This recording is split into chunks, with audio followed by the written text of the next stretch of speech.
Hi hello ನಮಸ್ಕಾರ ಮಕ್ಕಳೇ. ಜಾಸ್ತಿ ಟೈಮ್ ಅನ್ನ ವೇಸ್ಟ್ ಮಾಡಲ್ಲ. ಇವತ್ತಿನ ಕ್ಲಾಸ್ ನಲ್ಲಿ 20 must know concepts for your social science exam ಅನ್ನ ಹೇಳ್ತಾ ಇದ್ದೇನೆ. ಹಾಗೆ ಲಾಸ್ಟ್ ತನಕ ಇರಿ, ಯಾಕಂದ್ರೆ ಬೋನಸ್ ಕಾನ್ಸೆಪ್ಟ್ಸ್ ಗಳು ಸಹ ಇವೆ. Let's start. ಮೊದಲನೇದು, ಸೊ ಸಿಂಪಲ್ ಆಗಿ 20 ಕ್ವಶನ್ಸ್ ಗಳಿರುತ್ತೆ, ಅವುಗಳನ್ನ ಡಿಸ್ಕಸ್ ಮಾಡ್ತೇವೆ. ಆ ಕ್ವಶನ್ಸ್ ಗಳಲ್ಲಿ ಕಾನ್ಸೆಪ್ಟ್ಸ್ ಗಳು ಸಹ ಇರುತ್ತೆ. ನೀವು ಸಹ ನನ್ನ ಜೊತೆಗೆ ಕೀವರ್ಡ್ಸ್ ಗಳನ್ನ ಕಮೆಂಟ್ ನಲ್ಲಿ ಹಾಕೋದನ್ನ ಮರಿಬೇಡಿ. ಎಕ್ಸಾಮ್ ಇನ್ನೇನು ಬಂದೇ ಬಿಡ್ತು. ಈಗ್ಲೂ ಸೀರಿಯಸ್ ಆಗ್ಲಿಲ್ಲ ಅಂದ್ರೆ ಏನೂ ಮಾಡ್ಲಿಕ್ಕಾಗಲ್ಲ. ಇದನ್ನ ಒಂಥರ ನಿಮ್ಮ ರಿವಿಷನ್ ತರ ಟ್ರೀಟ್ ಮಾಡಿ. ಹಾಗೆಯೇ ಈ 20 ಕ್ವಶನ್ಸ್ಗಳು ಎಕ್ಸಾಮ್ ಬರುತ್ತಾ ಅಂತ ಕೇಳೋದ್ರ ಬದಲು ನಾನ್ ಹೇಳ್ತಾ ಇರೋದು, ಏನನ್ನೂ ಮಾಡ್ಲಿಲ್ಲ ಅಂದ್ರೂ ಸಹ ಈ 20 ಕ್ವಶನ್ಸ್ಗಳನ್ನ ಆದ್ರೂ ಮಾಡ್ಕೊಂಡು ಹೋಗಿ ನಿಮ್ಮ ಎಕ್ಸಾಮ್ಗೆ ಅಂತ. ಹಾಗಾದ್ರೆ ಹೋಗೋಣವಾ? ಎಸ್. ಪ್ಲಾಸ್ಟಿಕ್ ಕದನದ ರೀಸನ್ಸ್ಗಳೇನು, ಹಾಗೆ ರಿಸಲ್ಟ್ಸ್ ಪರಿಣಾಮಗಳೇನು, ಬೇಗನೆ ಕೀವರ್ಡ್ಸ್ ಗಳನ್ನ ಹಾಕ್ತಾ ಹೋಗಿ ನಮ್ಮ ಚಾಟ್ ನಲ್ಲಿ. ಪ್ಲಾಸ್ಟಿಕ್ ಕದನ ಯಾಕಾಯ್ತು? 3 ರೀಸನ್ಸ್ಗಳು ಬರುತ್ತೆ. ಯಾವ್ದಾವ್ದು ಆ 3 ರೀಸನ್ಸ್ಗಳು? ದಸ್ತಕ್ ಮಿಸ್ಯೂಸ್ ಮಾಡೋದು, ಹಾಗೆ ಫೋರ್ಟ್ ಕೋಟೆಯ ದುರಸ್ತಿ ಹೊಂದಿರತ್ತೆ. ಥರ್ಡ್ ಪಾಯಿಂಟ್ ಏನು ತಿಳಿಸ್ತೀರಾ? ಸೊ ದಸ್ತಕ್ಗಳ ದುರುಪಯೋಗ, black room tragedy, very very important ಆಗಿರುವಂತಹದ್ದು. 120ಕ್ಕಿಂತ ಹೆಚ್ಚು ಬ್ರಿಟಿಷ್ ಅಧಿಕಾರಿಗಳು ಇಲ್ಲಿ ಸಾವನ್ನಪ್ಪುತ್ತಾರೆ. ಇದು ಪ್ಲಾಸಿ ಕದನಕ್ಕೆ ಮೂಲ ಕಾರಣಗಳಲ್ಲಿ ಒಂದು. ಅದಾದ ಮೇಲೆ ಪರಿಣಾಮಗಳೇನು? ಭಾರತೀಯರಲ್ಲಿದ್ದಂತಹ ಇಮ್ಮೊರಾಲಿಟಿ, ಅನೈಕ್ಯತೆ ಇರಬಹುದು, ಅಸಂಘಟನೆ ಇರಬಹುದು, ಹಾಗೆಯೇ ಗ್ರೀಡಿನೆಸ್, ಎಲ್ಲದಕ್ಕಿಂತ ಇಂಪಾರ್ಟೆಂಟ್ ಆಗಿ ಲೋಭಿತನವನ್ನ ಇದು ಹೊರಗೆ ಹಾಕತ್ತೆ. ಮೀರ್ ಜಾಫರ್ ಬಂಗಾಲದ ನವಾಬನಾಗ್ತಾನೆ. ಹಾಗೆಯೇ ಬ್ರಿಟಿಷರಿಗೆ ರೈಟ್ಸ್ ಸಿಗತ್ತೆ. ಯಾವ ರೈಟ್ಸು? ಬಂಗಾಲದಲ್ಲಿ ಬಿಸ್ನೆಸ್ ಮಾಡುವಂತಹ, ವ್ಯಾಪಾರ ನಡೆಸಲು ಅನುಮತಿ ಸಿಗತ್ತೆ. ಹಾಗೆ 17 crore and 70 lakhs 17 ಕೋಟಿ 70 ಲಕ್ಷ ರೂಪಾಯಿಗಳನ್ನ ವಾರ್ ರಿಲೀಫ್ ಪರಿಹಾರವಾಗಿ ಕಂಪನಿಗೆ ನೀಡಬೇಕಾಗತ್ತೆ. ಇಲ್ಲೇ ನೀವು ಅರ್ಥ ಮಾಡ್ಕೊಳ್ಬಹುದು ಎಷ್ಟೊಂದು ಹ್ಯೂಜ್ ಅಮೌಂಟ್ ಅಂತ. ಸೋಷಿಯಲ್ ಸೈನ್ಸ್ ಅಂದ್ರೆ ಕೀವರ್ಡ್ ನ ಆಟ. ಎಕ್ಸಾಮ್ ಅಲ್ಲಿ ಪ್ಯಾರಾಗ್ರಾಫ್ ನಲ್ಲಿ ಬರೀತಾ ಕೂತ್ಕೊಳ್ಬೇಡಿ, ಕೀವರ್ಡ್ಸ್ ಗಳನ್ನ ಹಾಕಿ ಆನ್ಸರ್ಸ್ ಗಳನ್ನ ಬರೀರಿ. ನೆಕ್ಸ್ಟ್ ಫಸ್ಟ್ ಚಾಪ್ಟರ್ ದೆ ಬಕ್ಸಾರ್ ಕದನದ ಕಾರಣಗಳೇನು ಮತ್ತು ಪರಿಣಾಮಗಳು, ರೀಸನ್ಸ್ ಮತ್ತೆ ಇಫೆಕ್ಟ್ಸ್ ಗಳೇನು. ಕ್ವಿಕ್ ಆಗಿ 5 ಸೆಕೆಂಡ್ಸ್ ಕೊಡ್ತೇನೆ, ಕಮೆಂಟ್ ಚಾಟ್ ಅಲ್ಲಿ ಹಾಕ್ತಾ ಹೋಗಿ. ಏನು ಕೀವರ್ಡ್ಸ್ ಗಳು ಬರುತ್ತೆ? ಯಾರು ನವಾಬರಾಗ್ತಾರೆ, ಯಾರನ್ನ ತೆಗಿಲಾಗತ್ತೆ, ಯಾಕೆ ಸಿಟ್ಟಾಗತ್ತೆ, ಅದೇ ಇಂಪಾರ್ಟೆಂಟ್ ಆಗಿರುವಂತಹದ್ದು. ಮೀರ್ ಖಾಸಿಂ ಏನ್ ಮಾಡ್ತಾನೆ? ಡ್ಯೂಟಿ ಫ್ರೀ ಬಿಸ್ನೆಸ್ ಅನ್ನ ಮಾಡ್ತಾನೆ.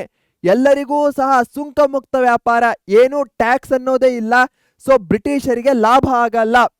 ಹೀಗಾಗಿ ಮೀರ್ ಖಾಸಿಂನನ್ನ ತೆಗೆದು ಬ್ರಿಟಿಷರು ಮೀರ್ ಜಾಫರ್ನನ್ನ ಬಂಗಾಲದ ನವಾಬನನ್ನಾಗಿ ಮಾಡ್ತಾರೆ. ಆದರೆ ಮೀರ್ ಖಾಸಿಂ ಅಗ್ರಿಮೆಂಟ್ಸ್ ಮಾಡ್ಕೊತಾನೆ 2ನೇ ಶಾ ಆಲಂ ಮತ್ತೆ ಶುಜುದ್ದೌಲ್ ಜೊತೆಗೆ, ಅವಧ್ನ ನವಾಬ. ಈ 3 ಜನ ಕೂಡಿ ಬ್ರಿಟಿಷರ ವಿರುದ್ಧ ಯುದ್ಧಕ್ಕೆ ಹೋಗ್ತಾರೆ. ಸೊ ಅದಾದ್ಮೇಲೆ ಪರಿಣಾಮಗಳೇನು? ದಿವಾನಿ ರೈಟ್ಸ್, ಬಂಗಾಳದ ಮೇಲಿನ ದಿವಾನಿ ಹಕ್ಕು ಬ್ರಿಟಿಷರಿಗೆ ದೊರಕತ್ತೆ. ಶಾ ಆಲಂ 2, 2ನೇ ಶಾ ಆಲಂ 26 ಲಕ್ಷ ರೂಪಾಯಿ ವಾರ್ಷಿಕ ಆನ್ಯುವಲ್ 26 ರೂಪೀಸ್ಗಳಿಗೆ ಏನ್ ಕೊಡ್ತಾನೆ? ಬಂಗಾಲವನ್ನ ಬ್ರಿಟಿಷರಿಗೆ ವಹಿಸ್ತಾನೆ.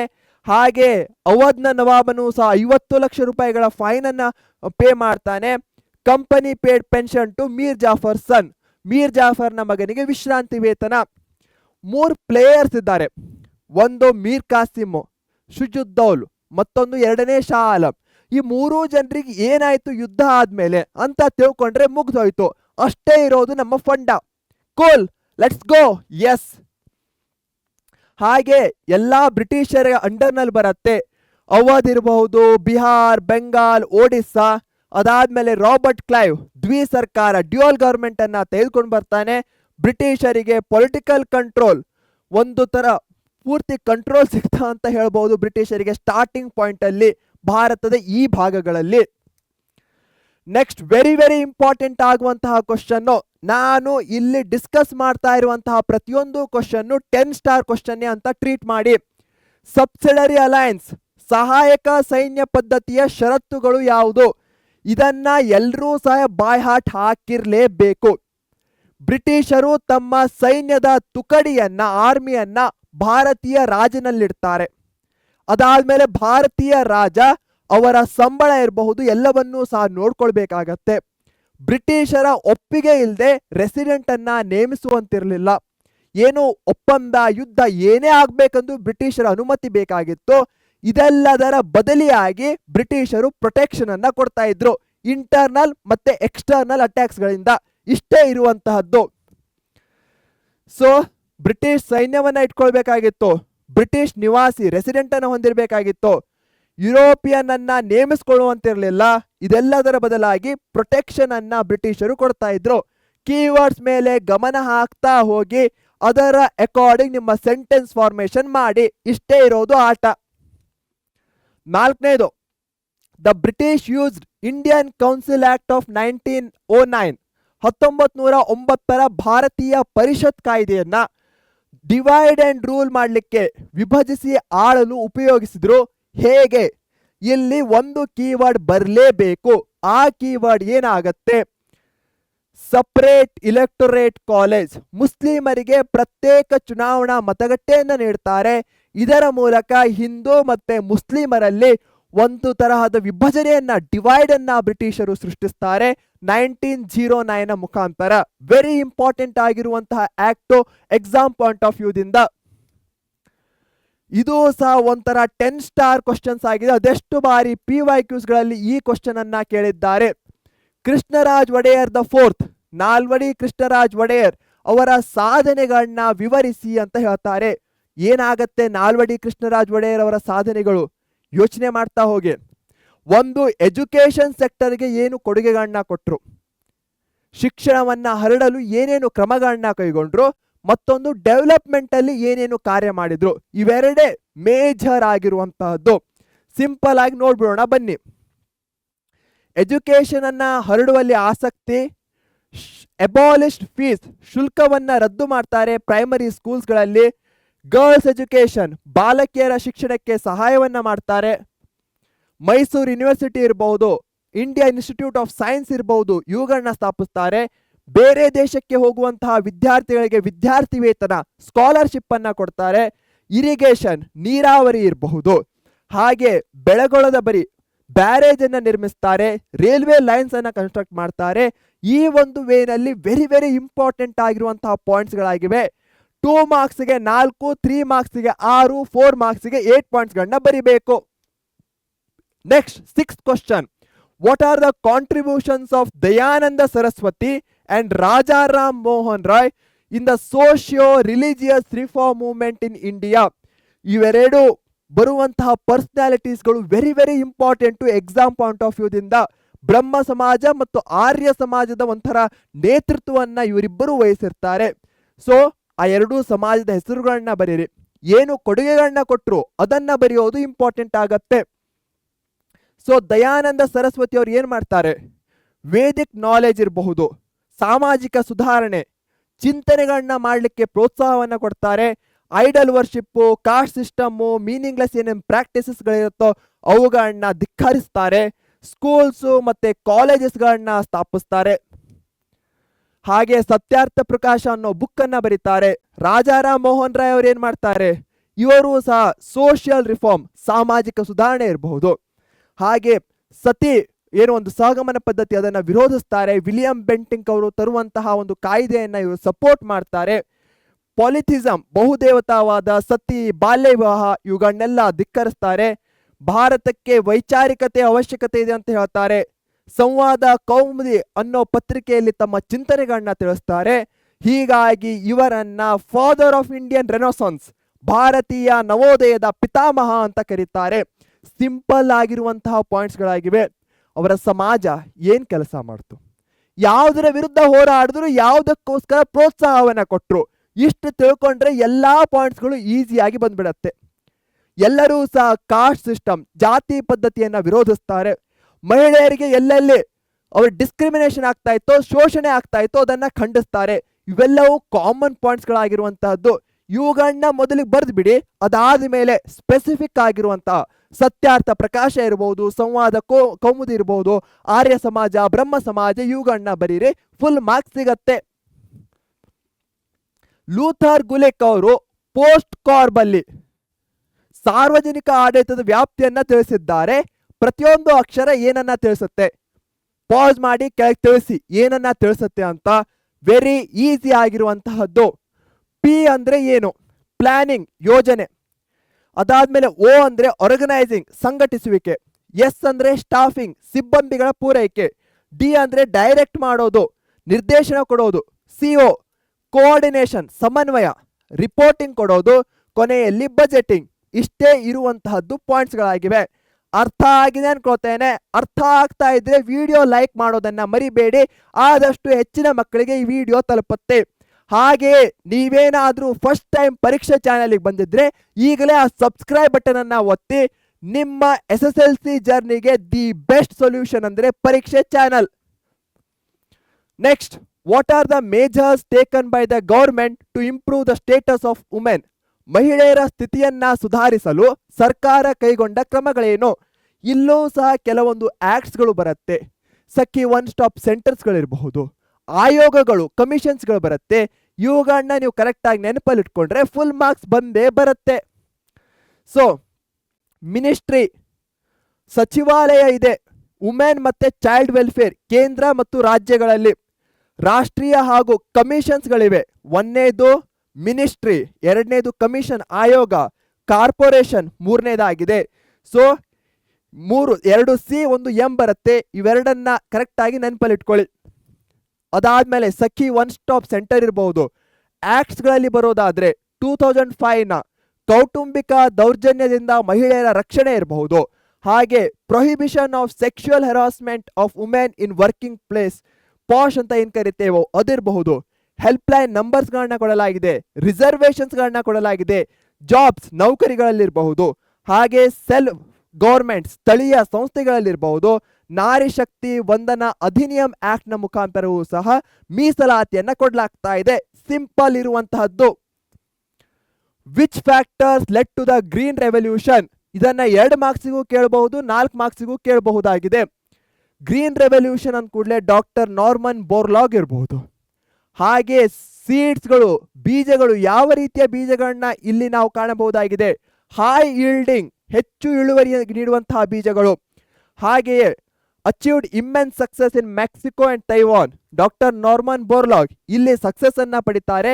ಅದಾದ ಮೇಲೆ ಅದು ಎಕ್ಸ್ಪ್ಯಾಂಡ್ ಆಗ್ತಾ ಹೋಗುತ್ತೆ. ಅದರ ಜೊತೆಗೆ ನೀರಿನ ನಿಯಮಿತ ಪೂರೈಕೆ ಇರಬಹುದು. ಡಿಸೀಸಸ್ಗಳಿಂದ ಪ್ರೊಟೆಕ್ಷನ್, ರೋಗಗಳಿಂದ ರಕ್ಷಣೆ, ಇದು ಆಲ್ರೆಡಿ ಡಿಸ್ಕಸ್ ಮಾಡಲಾಗಿದೆ. ಫರ್ಟಿಲೈಸರ್ಸ್ ಅಂಡ್ ಪೆಸ್ಟಿಸೈಡ್ಸ್, ರಸಗೊಬ್ಬರಗಳು ಮತ್ತೆ ಕೀಟನಾಶಕಗಳು. ನೀರಾವರಿ, ಇರಿಗೇಷನ್ ಅನ್ನ ಪ್ರೊವೈಡ್ ಮಾಡೋದು. ಸುಧಾರಿತ ತಂತ್ರಜ್ಞಾನ, ಇಂಪ್ರೂವ್ ಟೆಕ್ನಾಲಜಿ. ಇಷ್ಟೇ ಪಾಯಿಂಟ್ಸ್ಗಳು ಇರುವಂತಹದ್ದು. ನಾನು ಯಾಕೆ ಸ್ವಲ್ಪ ಫಾಸ್ಟ್ ಆಗಿ ಹೋಗ್ತಾ ಇದ್ದೇನೆ ಅಂದ್ರೆ ಎಕ್ಸಾಮ್ ಇನ್ನೇನು ಬಂದೇ ಬಿಡ್ತು. List out the achievements of 5-year plans, ಪಂಚವಾರ್ಷಿಕ ಯೋಜನೆಗಳ ಸಾಧನೆಗಳನ್ನ ಪಟ್ಟಿ ಮಾಡಿ. ಏನಾಗತ್ತೆ ಪಂಚವಾರ್ಷಿಕ ಯೋಜನೆಗಳಿಂದ? ಎಂಪ್ಲಾಯ್ಮೆಂಟ್ ಅಪರ್ಚುನಿಟೀಸ್ಗಳು ಹೆಚ್ಚಿಗೆ ಆಗತ್ತೆ. Self sufficiency in food grains ಅನ್ನ ಇಂಡಿಯಾ ಅಚೀವ್ ಮಾಡತ್ತೆ. ಸೊ ಆಹಾರ ಧಾನ್ಯಗಳ ಉತ್ಪಾದನೆಯಲ್ಲಿ ಸ್ವಾವಲಂಬನೆ ಇರಬಹುದು, ಉದ್ಯೋಗಾವಕಾಶ ಇರಬಹುದು. ಇಂಡಸ್ಟ್ರಿ ಅಂಡ್ ಸರ್ವಿಸ್ ಸೆಕ್ಟರ್, ಉದ್ಯಮ ಮತ್ತು ಸೇವಾ ವಲಯದ ವಿಸ್ತರಣೆ ಆಗತ್ತೆ. ಮ್ಯಾನುಫ್ಯಾಕ್ಚರಿಂಗ್ ಮತ್ತೆ ಇಂಜಿನಿಯರಿಂಗ್ ಪ್ರಾಡಕ್ಟ್ಸ್ಗಳ ರಫ್ತು ಸಹ ಹೆಚ್ಚಿಗೆ ಆಗತ್ತೆ. ಎಕ್ಸ್ಪೋರ್ಟ್ಸ್ ಇನ್ಕ್ರೀಸ್ ಆಗತ್ತೆ.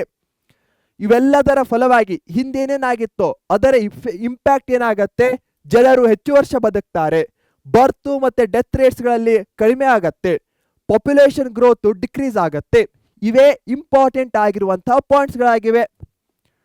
What are the ways of preventing soil erosion? ಮಣ್ಣಿನ ಸವಕಳಿ ತಡೆಯುವ ವಿಧಾನಗಳ್ಯಾವುದು? ವೆರಿ ಇಂಪಾರ್ಟೆಂಟ್ ಆಗಿರುವಂತಹ ಕ್ವಶನ್. ಏನ್ ಮಾಡ್ತಾರೆ?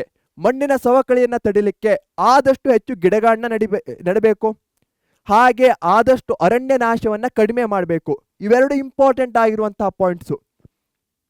ಇಳಿಜಾರಿಗೆ ಅಡ್ಡಲಾಗಿ ಉಳುಮೆ, ಕೌಂಟರ್ ಫ್ಲೋಯಿಂಗ್ ಇರಬಹುದು. ಅಡ್ಡ ಬದುಗಳನ್ನ ನಿರ್ಮಿಸಿ ಮಣ್ಣು ಹೋಗದೆ ಇರುವಂತೆ ತಡೆಯೋದು. ಅರಣ್ಯ ನಾಶವನ್ನ ತಡೆಗಟ್ಟೋದು. ಲೈವ್ ಸ್ಟಾಕ್ ಗ್ರೇಜಿಂಗ್, ಮೇಯಿಸೋದನ್ನ ನಿಯಂತ್ರಿಸೋದಿರಬಹುದು. ನೀರನ್ನ ಕರೆಕ್ಟ್ ಆಗಿ ಯೂಸ್ ಮಾಡೋದು. ಚೆಕ್ ಡ್ಯಾಮ್ಸ್ಗಳನ್ನ ಎಲ್ಲೆಲ್ಲಿ ಬೇಕೋ ಅಲ್ಲಲ್ಲಿ ಕಟ್ಟೋದು. ಇವುಗಳ ಮುಖಾಂತರ ಆದಷ್ಟು ಮಣ್ಣನ್ನ ಹಿಡ್ಕೊಂಡಿರೋದು. ಅದೇ ಮೇನ್ ಪಾಯಿಂಟ್ ಆಗಿದೆ. ಫಾರೆಸ್ಟ್ಗಳ ಇಂಪಾರ್ಟೆನ್ಸ್ ಏನು? ಜನರಲ್ ಆಗಿರುವಂತಹ ಕ್ವಶನ್. ಫಾರೆಸ್ಟ್ಗಳಿಂದ ನಮ್ಗೆ ಏನ್ ಸಿಗತ್ತೆ? ಆಹಾರ ಸಿಗತ್ತೆ. ಅದೆಷ್ಟೋ ಹರ್ಬಲ್ ಪ್ಲಾಂಟ್ಸ್ಗಳು ಸಿಗತ್ತೆ. ಇವುಗಳನ್ನೇ ನೀವು ಬರಿಬೇಕಾಗಿದೆ. ಗಾಳಿ ಇರಬಹುದು, ಇವೆಲ್ಲ ಸಿಗೋದು ಎಲ್ಲಿಂದ? ಅರಣ್ಯಗಳಿಂದ. ಸೊ ಗಾಳಿ, ಫುಡ್ಡು, ಆಹಾರ ಇರಬಹುದು, ಮಳೆ ರೇನ್ಫಾಲ್ ಆಗಲಿಕ್ಕೆ ಕಾರಣ ಆಗತ್ತೆ, ಮಣ್ಣಿನ ಸವೆತವನ್ನು ತಡೆಗಟ್ಟತ್ತೆ, ಅದೆಷ್ಟೋ ಪ್ರಾಣಿ ಮತ್ತು ಪಕ್ಷಿಗಳಿಗೆ ಇದು ಮನೆ ಶೆಲ್ಟರ್ ಅನ್ನ ಕೊಡುತ್ತೆ, ಔಷಧಿ ಸಸ್ಯಗಳಿರಬಹುದು, ಪ್ರವಾಸಿಗರು ಬರ್ತಾರೆ, ಹೆಚ್ಚಿನ ಉದ್ಯೋಗಾವಕಾಶಗಳಾಗತ್ತೆ, ಹಾಗೆ ಜಗತ್ತಿನಲ್ಲಿ ಒಂದು ಬ್ಯಾಲೆನ್ಸ್ ಅನ್ನ ಸೃಷ್ಟಿ ಮಾಡತ್ತೆ. ಇಲ್ಲ ಅಂದ್ರೆ ಎಲ್ಲವನ್ನೂ ಸಹ ಮನುಷ್ಯನೇ ನುಂಗಿ ತೀರ್ಬಿಡ್ತಾನೆ. Labours from organise sector and unorganise sector, ಸಂಘಟಿತ ಮತ್ತು ಅಸಂಘಟಿತ ಕಾರ್ಯಕ್ಷೇತ್ರದ ಕೆಲಸಗಾರರನ್ನ ಪ್ರತ್ಯೇಕಿಸಿ. ಇಲ್ಲಿ ಒಬ್ಬರ ಬಗ್ಗೆ ನೀವು ಕಂಪ್ಲೀಟ್ ಆಗಿ ತಿಳ್ಕೊಂಡ್ರೆ ಅದರ ಎಕ್ಸಾಕ್ಟ್ ಅಪೋಸಿಟ್ ಮತ್ತೊಬ್ಬರಾಗಿರ್ತಾರೆ. ಆರ್ಗನೈಸ್ಡ್ ಅಲ್ಲಿ ಎಲ್ಲ ಇರುತ್ತೆ, ಅನ್ಆರ್ಗನೈಸ್ಡ್ ಅಲ್ಲಿ ಏನೂ ಇರಲ್ಲ. ಸಿಂಪಲ್ ಆಗಿ ನೋಡ್ಬಿಡೋಣ. ಸೊ ಆರ್ಗನೈಸ್ಡ್ ಕೆಲಸಕ್ಕೆ ಭದ್ರತೆ, ಸೆಕ್ಯೂರಿಟಿ ಇರುತ್ತೆ, ಇಲ್ಲಿರಲ್ಲ. ಒಂದು ಸ್ಟ್ರಕ್ಚರ್ಡ್ ಆಗಿರುವಂಥ ಪ್ರೊಸೀಜರ್ ಇರುತ್ತೆ, ಅನ್ಆರ್ಗನೈಸ್ಡ್ ಅಲ್ಲಿ ಇರಲ್ಲ. ವೇಜಸ್ ಅಲೋವೆನ್ಸ್ ಎಲ್ಲ ಇರುತ್ತೆ, ಇಲ್ಲಿ ಡೈಲಿ ವೇಜಸ್ ಸಿಗತ್ತೆ, ದಿನಗೂಲಿ. ವರ್ಕಿಂಗ್ ಅವರ್ಸು ಫಿಕ್ಸ್ ಆಗಿರತ್ತೆ, ಇಲ್ಲಿರಲ್ಲ. ಟ್ಯಾಕ್ಸಸ್ ಅನ್ನ ಪೇ ಮಾಡ್ತಾರೆ, ಇಲ್ಲಿ ಮಾಡಲ್ಲ. ಮೆಡಿಕಲ್ ಬೆನಿಫಿಟ್ಸ್ ಇಲ್ಲಿರತ್ತೆ, ಇಲ್ಲಿ ವೈದ್ಯಕೀಯ ಸೌಲಭ್ಯ ಇರಲ್ಲ. Paid leave and provident fund, ವಿರಾಮ ವೇತನ ಮತ್ತು ನಿವೃತ್ತಿ ವೇತನ ಇರುತ್ತೆ, ಇಲ್ಲಿ ಇರಲ್ಲ. ಎಕ್ಸಾಕ್ಟ್ ಅಪೋಸಿಟ್ ಇಲ್ಲಿ ಇರತ್ತೆ. Advantages of opening a bank account, bank ಖಾತೆ ತೆಗೆಯೋದ್ರಿಂದ ಆಗುವ ಅನುಕೂಲಗಳೇನು? ನಾವು ನಮ್ಮ ದುಡ್ಡನ್ನ ಇಡಬಹುದು, ಹಾಗೆ ಸಾಲವನ್ನ ಪಡಿಬಹುದು, ಒಂಥರ ಸೆಕ್ಯೂರಿಟಿ ಇರುತ್ತೆ ನಮ್ಮ ದುಡ್ಡಿಗೆ. ಇವೇ ಬ್ಯಾಂಕಿನ ಉಪಯೋಗಗಳಾಗಿವೆ. ಸೇಫ್ ಕಸ್ಟಡಿ, ಭದ್ರತೆ ಇರುತ್ತೆ. ಹಣವನ್ನ ಪಾವತಿ, ಪೇಮೆಂಟ್ ಮಾಡಬಹುದು, ಹಣವನ್ನ ಕಲೆಕ್ಷನ್ ಮಾಡಬಹುದು, ಸಾಲ ಲೋನ್ ಪಡಿಬಹುದು. ಎಲ್ಲ ಫೈನಾನ್ಷಿಯಲ್ ಆಗಿ ಸ್ಮೂತ್ ಆಗಿರುತ್ತೆ, ಸುಗಮವಾಗಿರುತ್ತೆ. ಹಾಗೆ ಭದ್ರತಾ ಕಪಾಟು, ಸೇಫ್ಟಿ ಲಾಕರ್ಸ್ಗಳನ್ನು ಸಹ ನಾವು ಪಡಿಬಹುದು. What were the causes for the failure of first war of Indian independence, ಯಾಕೆ ಫೇಲ್ ಆಯಿತು ಭಾರತದ ಪ್ರಥಮ ಸ್ವಾತಂತ್ರ್ಯ ಸಂಗ್ರಾಮ? ಫಸ್ಟ್, ಒಂದು ಡಿಸಿಪ್ಲಿನ್ ಅಥವಾ ಆರ್ಗನೈಸ್ಡ್ ಅನ್ನೋದಿರಲ್ಲ, ಎಲ್ಲ ಕಡೆ ಹರಡಿರಲ್ಲ. ಹಾಗೆ ಒಬ್ಬ ಪ್ರಾಮಿನೆಂಟ್ ಲೀಡರ್ ಅನ್ನೋರು ಇರಲ್ಲ. ಬ್ರಿಟಿಷರಲ್ಲಿ ಯುನಿಟಿ ಇರತ್ತೆ, ಭಾರತೀಯರಲ್ಲಿ ಆ ಒಂದು ಏಕತೆ ಇರಲ್ಲ. ಭಾರತದ ಬಹಳಷ್ಟು ರಾಜರು ಸಹ ಸಪೋರ್ಟ್ ಅನ್ನ ಮಾಡಲ್ಲ, ಇಡೀ ದೇಶಕ್ಕೆ ಹರಡಲಿಲ್ಲ. ಹಾಗೆ ಇದು ಕೇವಲ ಕೆಲವರ ಇಂಟ್ರೆಸ್ಟ್ಗಳನ್ನ ಮಾತ್ರ ಕಾಪಾಡ್ತಾ ಇತ್ತು. ಅನ್ಆರ್ಗನೈಸ್ಡ್ ಸ್ಟ್ರಗಲ್, ಅಸಂಘಟಿತ ಹೋರಾಟ ಆಗಿತ್ತು. ಬ್ರಿಟಿಷರಲ್ಲಿ ಯುನಿಟಿ ಇತ್ತು, ಭಾರತೀಯರಲ್ಲಿ ಇರಲಿಲ್ಲ. ಎಲ್ಲದರಲ್ಲೂ ಸಹ ಲ್ಯಾಕ್ ಅನ್ನ ಕಾಣಬಹುದು. ತಂತ್ರಗಾರಿಕೆ, ಎಕ್ಸ್ಪರ್ಟೀಸು, ಲೀಡರ್ಶಿಪ್ಪು, ಡೈರೆಕ್ಷನ್ಗಳಲ್ಲಿ ಬಹಳಷ್ಟು ಪ್ರಾಂತೀಯ ರಾಜರು ಸಪೋರ್ಟ್ ಮಾಡಲಿಲ್ಲ. ಹಾಗೆ ಜನರು ಸಹ ಆರ್ಮಿಯಲ್ಲಿ ತಮ್ಮ ನಂಬಿಕೆಯನ್ನು ಕಳ್ಕೊಳ್ತಾರೆ, ಯಾಕಂದ್ರೆ ಅವರು ಲೂಟಿ ಮತ್ತು ಬೆಂಕಿಯದರಲ್ಲೇ ಹೆಚ್ಚಿನ ಸಮಯವನ್ನು ವ್ಯಯಿಸ್ತಾರೆ. ಹೀಗಾಗಿ ಭಾರತೀಯರು ನಂಬಿಕೆಯನ್ನು ಕಳ್ಕೊಳ್ತಾರೆ. ನೆಕ್ಸ್ಟ್, ಸುಭಾಷ್ ಚಂದ್ರ ಬೋಸ್ ಅವರ ರೋಲ್ ಏನು ಭಾರತೀಯ ಸ್ವಾತಂತ್ರ್ಯ ಹೋರಾಟದಲ್ಲಿ? ಸಿಂಪಲ್ ಆಗಿ ಬರೀರಿ. ಕಾಂಗ್ರೆಸ್ನಲ್ಲಿದ್ದಾಗ ಏನ್ ಮಾಡಿದ್ರು, ಬೇರೆ ಬೇರೆ ದೇಶಕ್ಕೆ ಹೋದಾಗ ಅವರು ಹೇಗೆ ಸಂಘಟನೆಯನ್ನ ಮಾಡಿದ್ರು, ಇವೆರಡೇ ಇಂಪಾರ್ಟೆಂಟ್ ಆಗಿರುವಂತಹ ಪಾಯಿಂಟ್ಸ್ಗಳಾಗಿವೆ. ಸೊ ಫ್ರೀಡಮ್ ಸ್ಟ್ರಗಲ್ ಅಲ್ಲಿ ಪಾರ್ಟಿಸಿಪೇಟ್ ಮಾಡ್ತಾರೆ. ಇವರು ಪೋಸ್ಟಿಂಗ್ ಅನ್ನ ನಿರಾಕರಿಸ್ತಾರೆ, ನೇತಾಜಿ ಅಂತ ಕರಿತೇವೆ. ಭಾರತದ ಹೊರಗಿನಿಂದ ಜನರನ್ನ ಒಗ್ಗೂಡಿಸ್ತಾರೆ, ಬಹಳಷ್ಟು ಕಂಟ್ರೀಸ್ಗಳನ್ನ ಸುತ್ತಾಡ್ತಾರೆ. ಕಾಂಗ್ರೆಸ್ ಸೋಷಿಯಲಿಸ್ಟ್ ಪಾರ್ಟಿಯನ್ನ ಸಹ ಕಟ್ತಾರೆ. ಬ್ರಿಟಿಷರು ಇವರನ್ನ ಬಂಧಿಸಿದಾಗ ಅಲ್ಲಿಂದ ತಪ್ಪಿಸ್ಕೊಂಡು ಜರ್ಮನಿಗೆ ಹೋಗಿ ಹಿಟ್ಲರ್ನ ಸಪೋರ್ಟ್ ಅನ್ನ ಪಡ್ಕೊಳ್ತಾರೆ. ಯಾರ್ಯಾರು ಇಂಡಿಯನ್ ವಾರ್ ಪ್ರಿಸ್ನರ್ಸ್ ಇರ್ತಾರೋ ಜರ್ಮನಿಯಲ್ಲಿ ಸಂಘಟಿಸ್ತಾರೆ. ಆಜಾದ್ ಹಿಂದ್ ರೇಡಿಯೋ ಇರಬಹುದು, ದೆಹಲಿ ಚಲೋಗೆ ಕರೆ ಇರಬಹುದು, ಕಾಂಗ್ರೆಸ್ ಅನ್ನ ಕ್ವಿಟ್ ಮಾಡಿ ಫಾರ್ವರ್ಡ್ ಬ್ಲಾಕ್ ಅನ್ನ ಕಟ್ಟೋದಿರಬಹುದು. ಈ ಎಲ್ಲ INA ಮುಖಾಂತರ ಹೋರಾಟ ಇರಬಹುದು. ಕೊನೆಗೆ ಒಂದು ವಿಮಾನ ದುರಂತದಲ್ಲಿ ಇವರ ನಿಧನವಾಗತ್ತೆ. ಈ ಎಲ್ಲಾ ಪಾಯಿಂಟ್ಸ್ಗಳು ನಿಮ್ಮ ಆನ್ಸರ್ಸ್ ನಲ್ಲಿದ್ರೆ ಫುಲ್ ಮಾರ್ಕ್ ಗ್ಯಾರಂಟಿಯಾಗಿ ಸಿಗತ್ತೆ.